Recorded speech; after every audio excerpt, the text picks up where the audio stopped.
Europe is always screeching about how this is an existential war, how Ukraine must have victory, whatever that means, and that if Ukraine falls to Russia, Europe is next. Russia's going to invade. So if these things are really true, if this is really an existential threat for Europe, then you would expect Europe to be behaving very differently. You would expect them to cut off oil supplies 100%. You would expect them to invest much more in their own defense industrial base. They're still, they've made a lot of noise now about spending more, but they're still free riding on U.S. military power.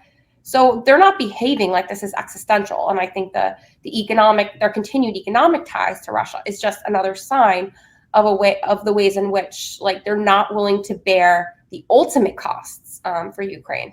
And there are other signals as well. For example, they place limits on Ukrainian agricultural products being traded in the EU because it's a competition for their farmers. Well, if you really think that Ukraine's survival is existential for your security, then maybe you need to make sure that Ukraine has economic lifelines as well. So I think there's a lot of contradictions here that we in the United States should be questioning when Europe comes begging for more money and more weapons to aid a war that's really much more important for their security than it is for ours. And so how do you interpret that? Because that's a great comment you made there about the agricultural issue. Another thing that hardly even is known in the West, that there's lots of restraints put on that, a lot of complications. And then also the energy issue with the surface level stuff that does get all the media about the existential threat, et cetera. But what does it tell you about this dynamic? It almost sounds like Jekyll and Hyde kind of thing, or just some really strange, complicated, competing interest of Europe at the same time. What does that tell you about what Europe really thinks? Well, I think Europe is divided, number one. I think countries that are on Russia's front line are justifiably more concerned about having Russia on their border than, say, Germany and France. So it makes sense for Estonia to be more worried about Russia than Germany. And so some of the schizophrenia that you see in EU policy and EU statements, I think, comes from the significant diversity of views that you have even within Europe. But more generally, I mean, even for Estonia and other Baltic states, even for the Nordic states, I think the idea that Russia is going to invade them is unrealistic. Not going to happen. There's lots of reasons why. I think that the playing up of this security threat from Ukraine and their constant talk about this being existential, when we're not seeing changes economically or militarily or politically that would suggest it's existential, reveals sort of an underlying motive here for Europe, which is to keep the United States in. They want the United States tied into Europe. They don't want the United States to pull U.S. forces out of Europe. They're terrified. Even though they've said now that they're ready to stand on their own, they're going to spend 5% of GDP on defense. They're going to spend 5% of GDP on defense in 10 years. Right. So they're not all that committed. They want the U.S. to stay involved. That's their number one priority. They're willing to do anything. We saw the NATO summit, right? The subservience and that displayed was kind of gross in my view. So, right. Yeah. So that's a polite way to put it. So they want to keep the U.S. tied in, and the Ukraine threat is a perfect way to do that, right? Saying that they have this existential threat, this Ukraine war, United States needs to keep arming Ukraine, must stay involved. And this deal, this munitions deal where Europe buys European arms, they've gotten Trump now to make this political shift to backing Ukraine, is exactly what they wanted, because now it's much harder for Trump to back out. So I see them playing up this Ukraine threat as a way to keep the United States tied into Europe, because they don't want to have to stand on their own 2 feet.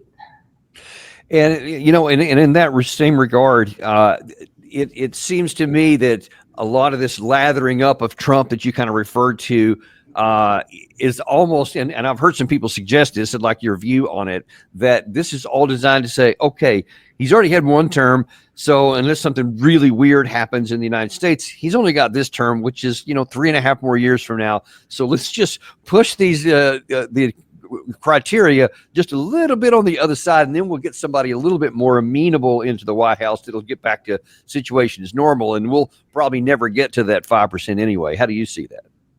Well, I do think there's a recognition in Europe that there are changes happening in U.S. foreign policy, and that that Trump isn't an outlier in terms of his frustration with Europe. That there is significant frustration with Europe, and desire to reduce U.S. commitments, especially on the right, which would mean that almost any new president following Trump that was sort of from like the new right, and you're almost guaranteed to get somebody in that genre if you got a Republican president next, because most of the sort of old guard are sort of on their way to retirement.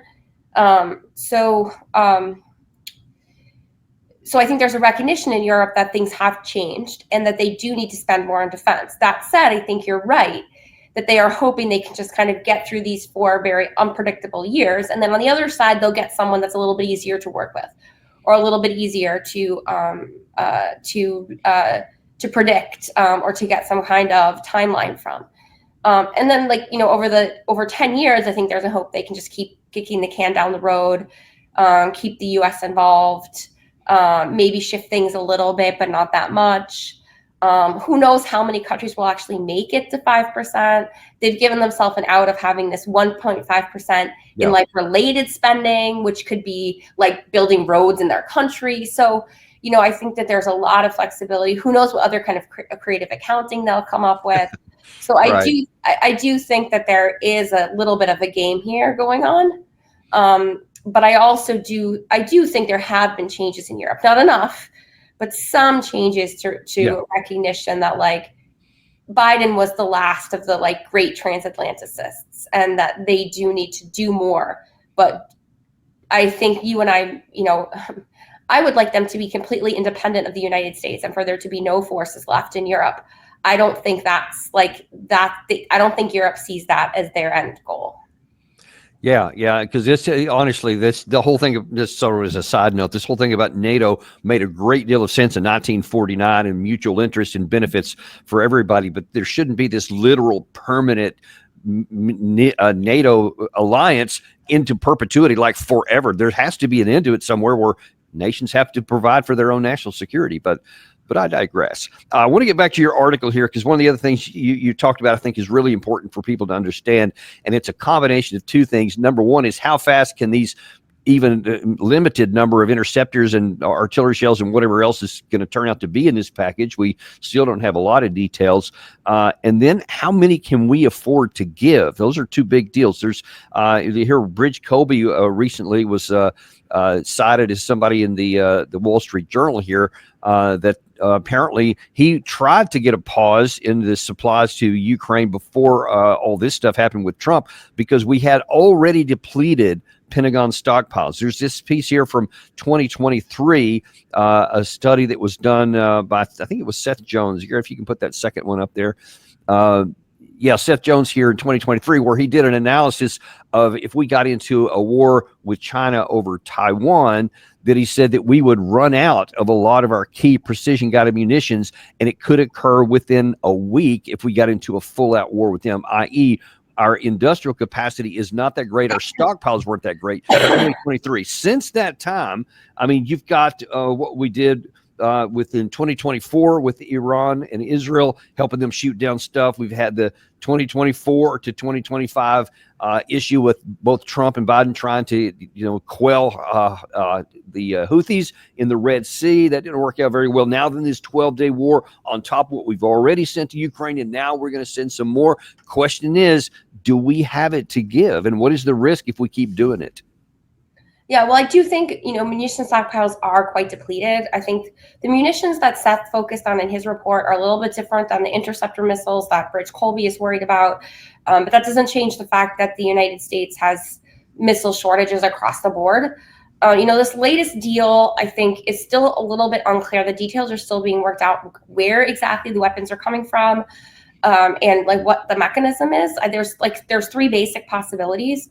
One is that these are going to be missiles taken and other material taken out of European stockpiles, sent to Ukraine, and then backfilled with U.S. new production.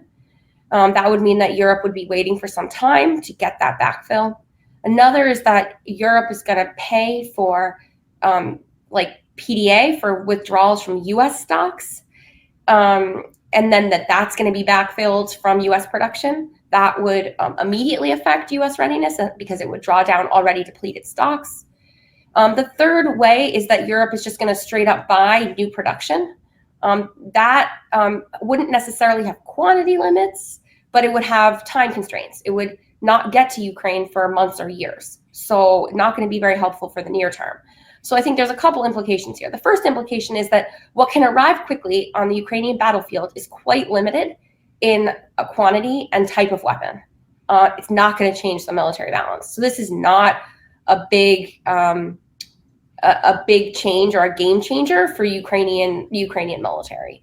Maybe it helps them solidify their defensive lines a little bit, but maybe not given their manpower challenges. So that's the first point. The second point is that no matter how this occurs, basically it continues to affect U.S. readiness. Most significant readiness effects would be if it came from U.S. stockpiles, because that would be immediate drawdown. But even if new production is the source, or new production is being used to backfill Europe, it's still missiles and weapons that are not going into U.S. stockpiles. It's still diversion. There's no Ukrainian production line that's running separately from the production line that feeds U.S. military forces. It's one production line. So if we're diverting that material to Ukraine, it's not getting to U.S. forces. How much, do you have any idea how much the production capacity, and then we'll just keep it narrowed in a couple of different categories, for interceptor missiles and 155 millimeter artillery shells, that the U.S. has expanded its capability from when the war started? I know during the Biden administration, there were several contracts that were given out. Do you have any sense for how much more our capacity is than it was at the beginning?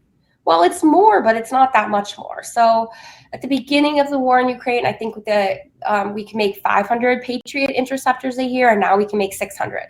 I mean, that's great. We can make 100 more. Not really going to solve the problem when you expend them at such a quick rate, because it's important to any missile that's fired requires multiple Patriot interceptors. So as an example, when the U.S. forces at Al-Udeid Air Base were targeted by 14 Iranian missiles, it took over 30 Patriot interceptors to respond to that threat. Oh, wow. So, if you're facing a big missile barrage, you go through these quite quickly. So that's with Patriots. I think Stinger missiles, the Stinger production line was shut down completely. It's restarted now, and we can produce about 60 a month. Not that impressive. For the 155 millimeter ammunition, I'm not exactly sure where it started, but the goal was to get up to I think 100,000 a month, which would put you at 1.2 million per year. And we kind of have stalled out here at about 60 or 65,000 a month. Not really clear what's slowing things down, but there's a number of possibilities. One is the role of tariffs, which we talked about earlier, has disrupted supply chains. Another is the rare earth issue with China. Some of these missiles and other technologies do require inputs still that we are dependent on from China. And the third is that there was a big fire at the Radford facility in the United States that kind of destroyed some production capacity. So the bottom line is making progress towards increasing these stockpiles, but the progress is still much slower than the demand.